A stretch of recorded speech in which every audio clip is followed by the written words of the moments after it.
Olá pessoal, tudo bem? Dando prosseguimento àquela análise nossa sobre a reforma trabalhista, hoje traremos uma análise sobre os artigos 10A e 448A da CLT, porque eles devem ser analisados conjuntamente. E o tema aqui em tela é a sucessão trabalhista e a possibilidade de execução dos bens dos sócios das empresas. O tema sucessão trabalhista sempre foi tratado e continua sendo tratado nos artigos 10 e 448 da CLT. Sucessão trabalhista, sucessão de empresas, sucessão de empregadores, não importa que denominação utilizada.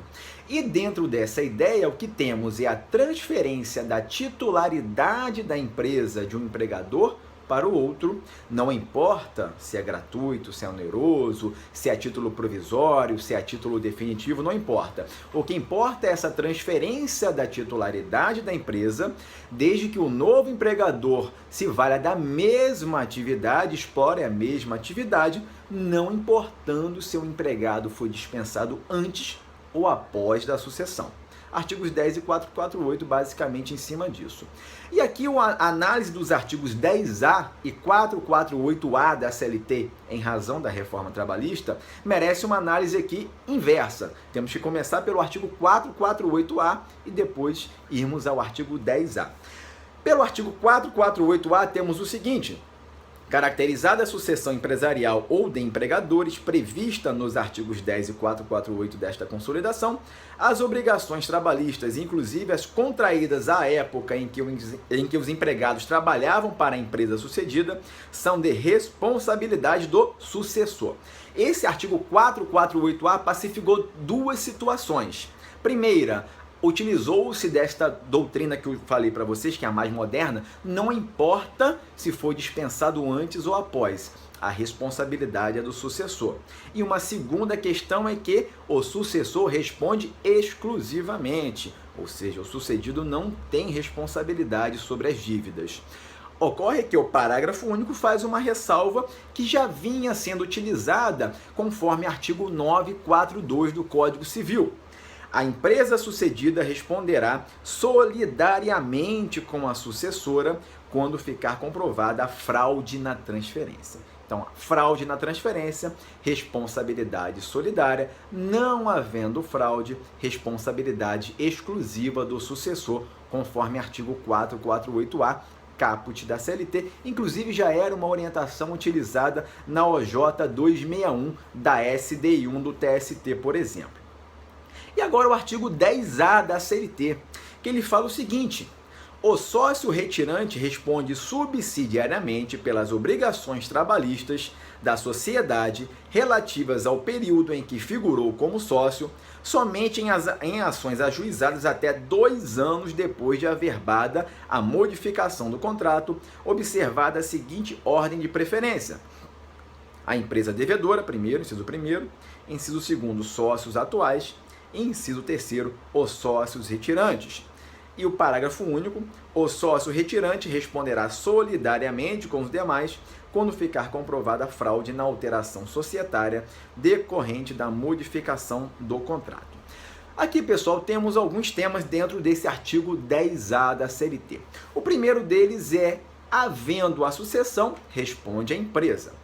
Neste caso, de não sendo possível a responsabilidade da empresa, é possível falarmos da desconsideração da personalidade jurídica, e aí sim iremos buscar eventualmente o patrimônio dos sócios. Neste caso, pessoal, a CLT também se modificou, pois agora teremos um artigo 855A, que passará a prever o incidente de desconsideração da personalidade jurídica nos moldes dos artigos 133 e seguintes do atual CPC. Então agora não adianta desconsiderar utilizando-se a teoria menor, que ela é mantida, a teoria menor da desconsideração, lá do artigo 28, parágrafo 5º do CDC. Ela é utilizada, mas deve ser aberto um incidente, chamar os possíveis sócios, analisar com eles, abrir, na verdade, oportunidade de manifestação e analisar se eles devem responder ou não por aquelas dívidas. E neste caso, teremos a possibilidade tanto dos sócios atuais quanto dos sócios retirantes.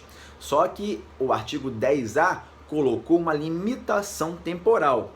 Saiu do contrato da empresa, ou seja, é sócio retirante, ele só vai responder pelas dívidas até 2 anos após a sua retirada. A influência aqui foi do artigo 1003, parágrafo único do Código Civil, nos mesmos moldes. Porque havia muita divergência se eles iriam responder nos próximos 2 anos, nos próximos 5 anos, sem limitação temporal, ou sequer se não responderiam. Havia, aliás, essas teses aí divergentes. Então temos aqui agora uma limitação temporal, é possível sim, mas observado o chamado benefício de ordem. Ou seja, primeiro, a empresa devedora, segundo, os sócios atuais e depois os sócios retirantes. O benefício de ordem vem lá no artigo 795, parágrafo 1º do novo CPC também. Foi a inspiração desse artigo 10A da CLT. Então temos essa possibilidade. A sucessão, havendo a sucessão não respondendo à empresa, desconsideração da personalidade jurídica por incidente específico, e aí a possibilidade de tentativa de execução da empresa, depois dos sócios atuais e depois dos sócios retirantes, desde que limitado ali aquele prazo de 2 anos após a sua retirada contratual. E o parágrafo único do artigo 10A faz a mesma ressalva do parágrafo único do artigo 448A. Ou seja, havendo fraude, vai responder solidariamente. Ok? Então essa análise que trago para vocês. Não deixem de nos seguir no Mutações_Direito_Trabalhista no Instagram e Atualidades Direito e Processo do Trabalho no Facebook. Um abraço!